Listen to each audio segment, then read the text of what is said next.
Structural racism within healthcare is talking about the embedded laws, policies, and procedures that lead to skewed health outcomes for minorities and people of color. There are flaws within our healthcare system that have kept certain communities oppressed and at higher risk of poor health outcomes.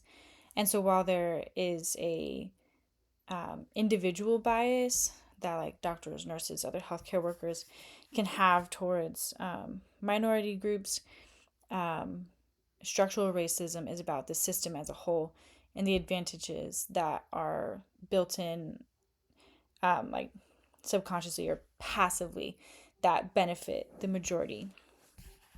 Um, so while this isn't solely just like about explicit healthcare, like Villanueva described in Struggling for Health Equity, this can be seen in something like inner city schools that um, poverty has been like compounded. So there's a loss of job availability in that area. So the families are at like a lower income level, but then the schools in that area also have less funding that are available. The teachers are less likely to be teaching a subject that they've actually been formally trained in or educated in. So, like a math teacher that's doesn't have a degree in teaching math.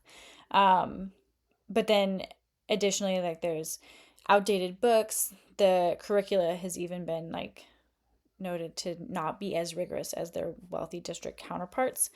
Um, so to relate to that, these inner city schools see a higher proportion of minority groups like children of color, Hispanic, Latino children.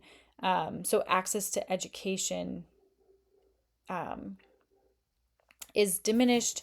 It's not as good as what you would see in a wealthier area. But then access to education plays an important role in health equity. And so even starting out from like childhood, you aren't starting at a level playing field. And that's only one facet of the problem that leads into the entirety of structural racism. And then, as Dr. McGuire stated in the Race and Racism lecture, race has no biological basis and is also very flawed, but it is deeply influential. And so, like I mentioned, there are built in systemic disadvantages, but then there are also individual biases that make a difference too.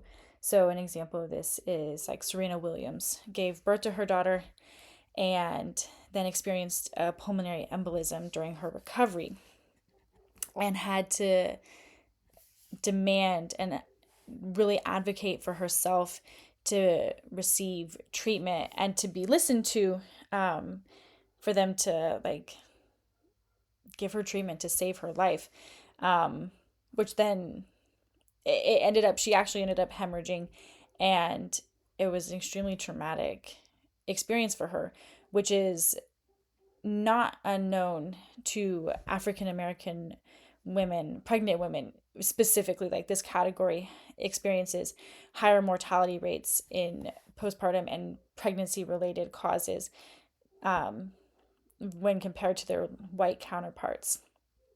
But this is looking at someone that has wealth, has access. She has the best doctors. I believe it was Cedars-Sinai Hospital that she was at.